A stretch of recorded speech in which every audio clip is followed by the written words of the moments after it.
Hey, what is up, mortals? It is TCCrew here with a new video for you. Welcome to part 4 of What If Deku Was a Viltrumite. I just wanted to greet you guys by just saying, sit back and relax. You're in for a treat. So begin. The next day, Class 1A had to struggle to get into school, for the gates had been completely blocked by the media. The reporters would only ask about one thing, All Might, and what it was like to have him as a teacher. Izuku arrived at the gate around the same time as Ida and Uraraka, and they all stared at the scene with a little shock.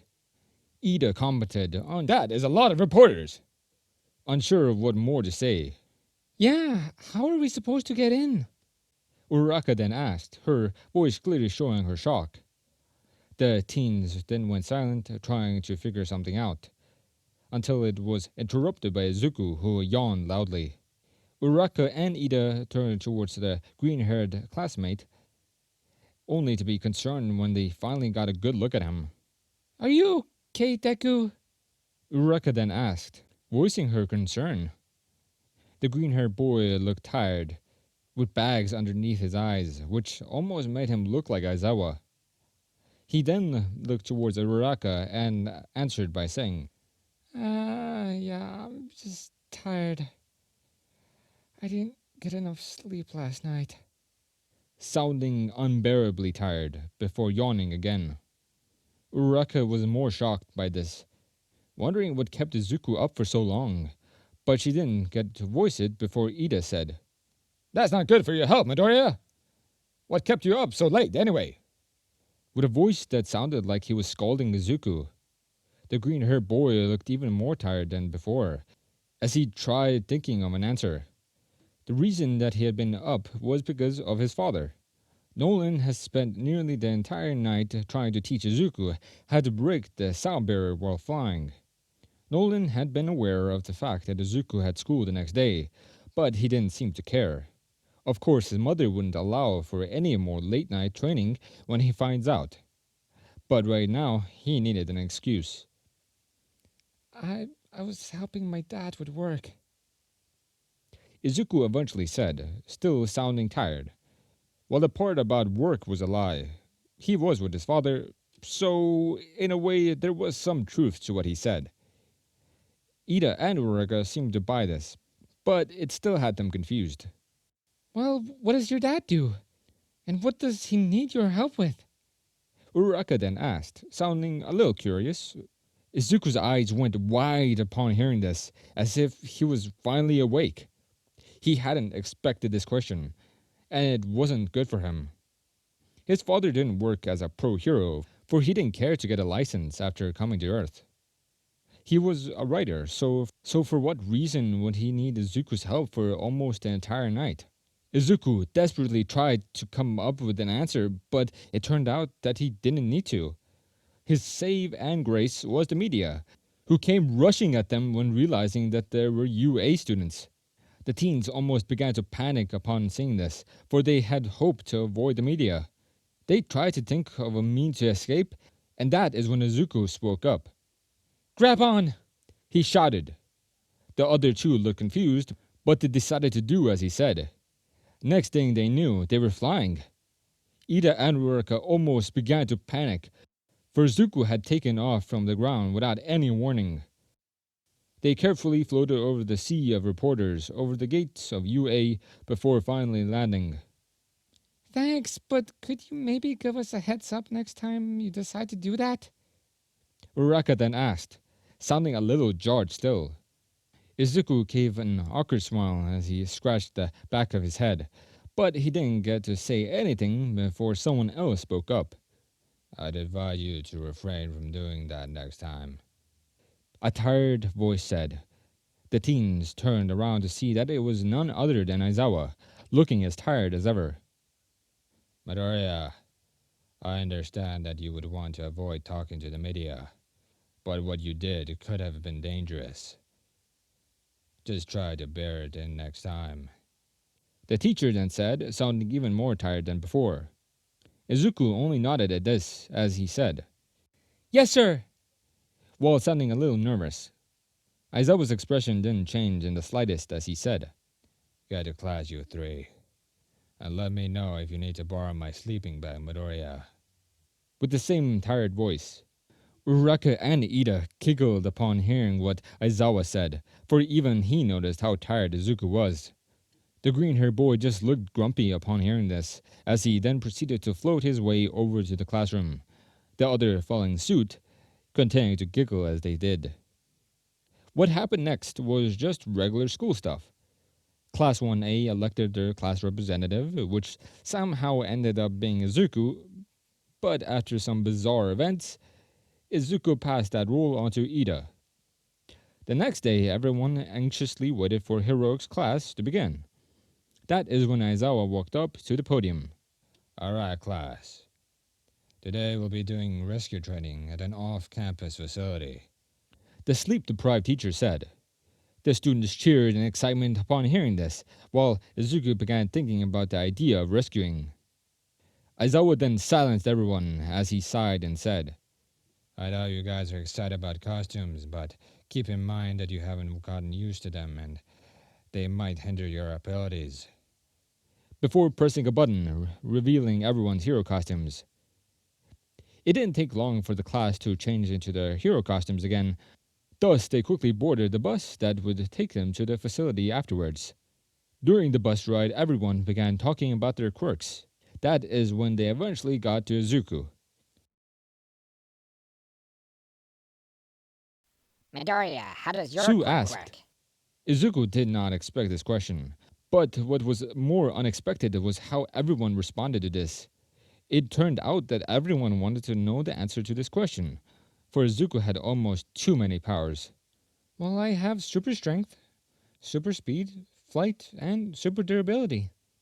The green-haired boy answered, remaining as calm as possible. Everyone was surprised to hear this. They imagined that Izuku had some cool abilities, but to describe almost all of them as super almost felt like it was too much.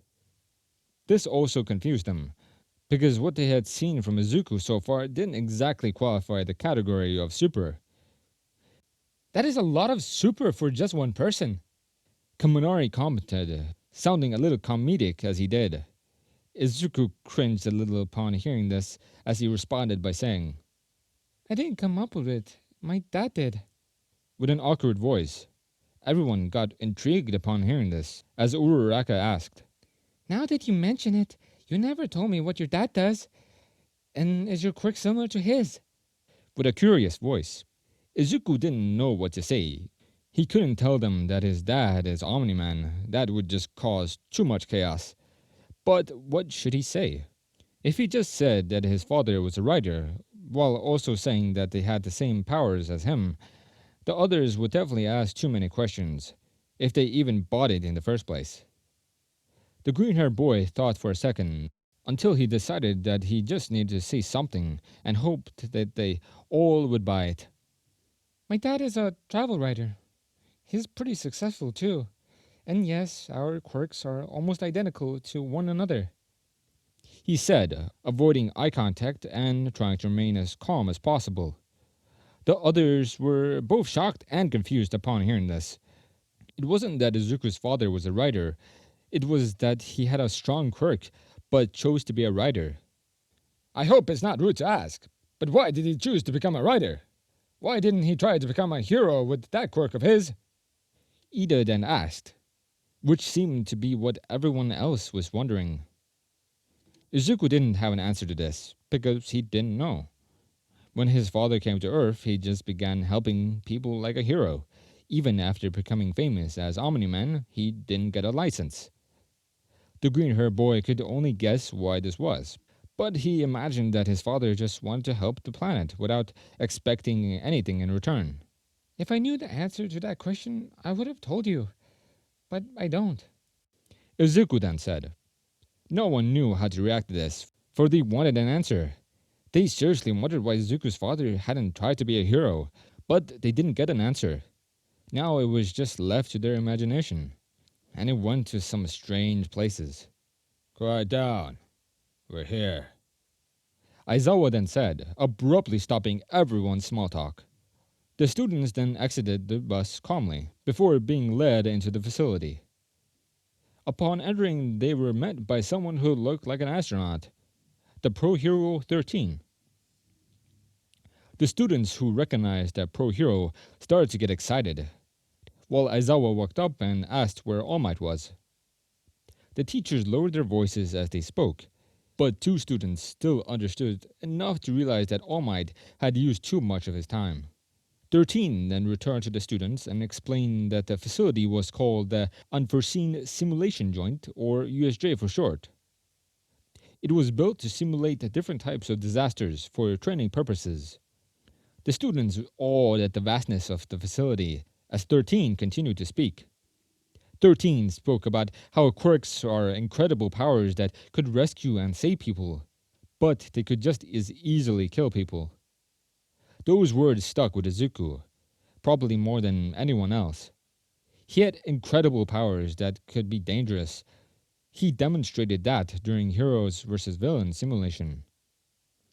He wanted to be a hero that can save people, but to do that, he first had to learn how to fight someone without injuring them.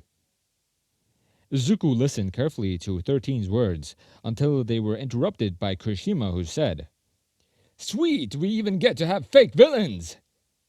While looking towards the center of the facility.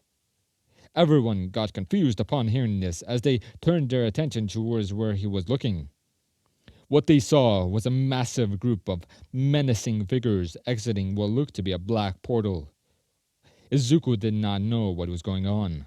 All he knew was that he got a really bad feeling from those individuals. It wasn't until Aizawa spoke up that he realized that this feeling was for a good reason. 13, get everyone to safety! Those are real villains! The tired teacher shouted, his voice showing the urgency of the situation. The students began to panic upon hearing this, but 13 managed to keep everyone relatively calm. That is when Aizawa pulled out his goggles and prepared himself to fight. Will you be all right?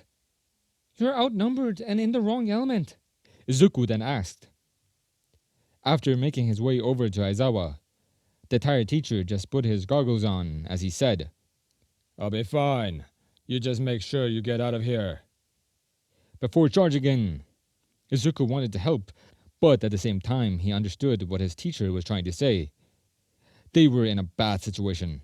They had no help, and everyone was scared.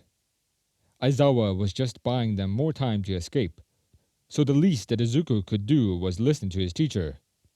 The green-haired boy rejoined his classmates and proceeded to run for the exit, when suddenly a mass of black mist got in their way. The mist formed a towering wall as it spoke. "It's a pleasure to meet you all. We are the League of Villains.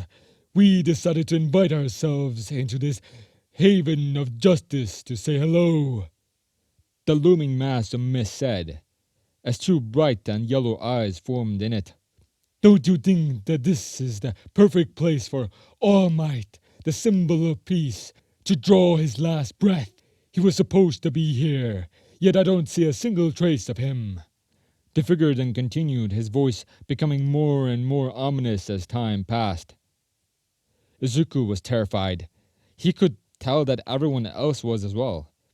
This feeling was similar to something he had already experienced, an event that shook him the same way that he did now. It reminded him of when he encountered the sludge villain and the other terror that he felt that day. The green-haired boy stood there frozen, unsure of what to do, until something brought him back to his senses. "Die!" The aggressive voice of Bakugo shouted, right as he and Kirishima charged towards the mist-like villain. The blonde fired an explosion, which in turn created a powerful cloud of smoke. Everyone breathed a sigh of relief upon witnessing this, as Izuku finally regained his senses. This may be similar to the sludge villain incident, but back then he was brave enough to do something. Not only that, he had both powers and training now, so he shouldn't have a reason to worry. The green-haired boy clenched his fist upon finishing his thoughts, which was followed by the smoke cloud suddenly dispersing. What it revealed sent chills down the spines of every single person that was present. Behind the smoke was none other than the mass of mist. and it was completely unharmed. The villain shifted, narrowing his eyes as it said, Regardless if he's here or not, I still have a role to play. its voice sounding more ominous than ever before. Izuku could sense that something bad was about to happen, so he took action and flew towards Bakugo and Kurishima at top speed. Unfortunately, however, he couldn't get any of them out in time, and instead ended up getting caught when the villain wrapped its body around all of them. The class was engulfed in darkness, and many were teleported away to different locations. When Izuku came out of the darkness, he found himself in an area that was filled with ruins, but he didn't get to think any further until an angry voice shouted, Damn it! Looks like we're not alone. Izuku could immediately tell that it was Bakugo, which prompted him to acknowledge that Kurishima also was there with them. The green-haired boy stopped himself from thinking anything else, however, for what Bakugo had said was true. The teens were surrounded by villains, all thirsting for blood. Bakugo and Kurishima raised their hands into a stance as Izuku floated a few centimeters above the ground. They all then charged into battle, hell-bent on defeating the villains. Kurishima punched away at the villains, using his hardening to avoid the damage. Bakugo was using his explosions and incredible mobility to defeat another bunch. The most impressive thing, however, was Izuku. The green-haired boy was basically untouchable, floating around without taking a single hit, as he knocked the villains out with no more than a punch each. But the punches looked so harmless that it could hardly be described as an attack. Both Bakugo and Kurishima saw this, which made the former angry, while the latter was stunned. So stunned, in fact, that he didn't even notice that the villains were all defeated already. He only began registering it when Izuku broke the silence by saying, Well, someone has been practicing. Towards Bakugo. The blonde just got annoyed by this, so he responded by saying, Shut up, you damn nerd! with an aggressive tone. Izuku giggled a little upon hearing Bakugo's reaction and was about to say something, but was cut off by Kurishima, who shouted, Midoriya, look out! In a panic, Izuku looked confused as he turned around. What he was met by was another villain he hadn't noticed, trying to sink a blade into his skin. The blade stopped upon making contact, unable to get through Izuku's skin. The villain looked dumbfounded upon witnessing this, which quickly turned into terror as he looked at the very unamused Izuku. The green-haired boy just looked at the villain, looking very bored as he said, You know it's rude to cut into someone's conversation like that.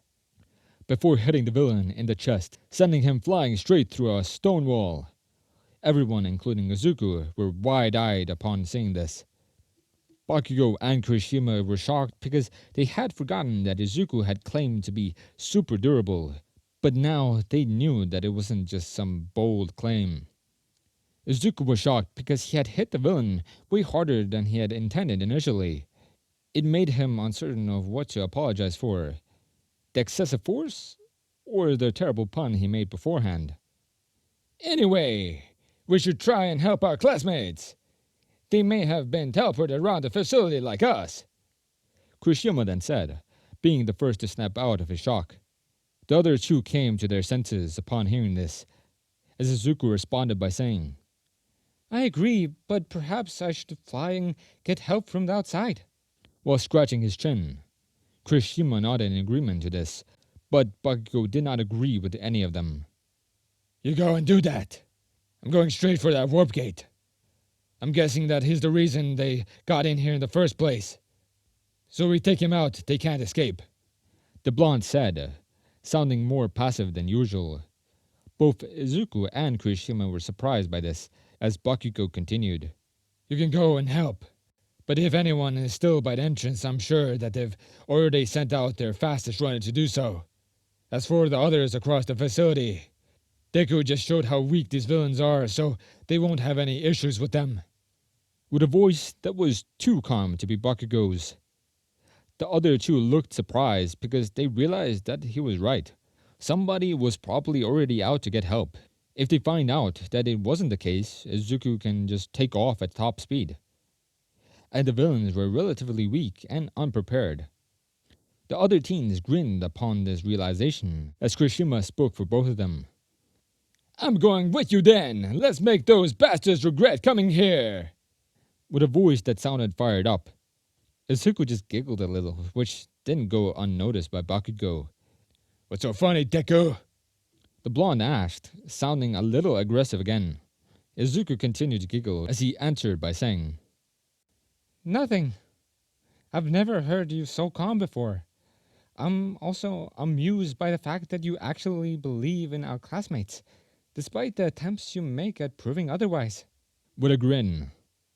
Bakugo got even more infuriated by this as he shouted, Shut up! With an aggressive tone. Both Kirishima and Izuku giggled upon hearing this, for Bakugo's reaction proved Izuku's statement to be true. The trio then gathered themselves before moving towards the center of the facility. The trio made their way towards the center plaza on foot. The reason that they didn't fly was because they could possibly give their position away if they did. Then there was also the fact that Bakugo would rather die than let Izuku carry him anywhere. It took some time, but eventually they got to their destination. What they saw was nothing short of a battlefield, with Aizawa fighting to the bitter end. The teacher was clearly reaching his limit, and he could barely keep his eyes open anymore. Despite all of this, Aizawa was actually winning.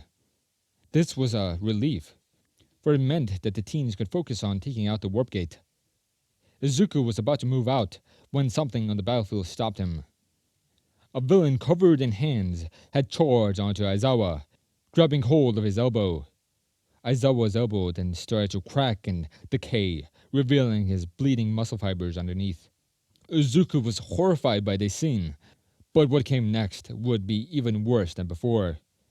The teacher was suddenly pinned by a massive bird-like creature, breaking almost every bone in his body.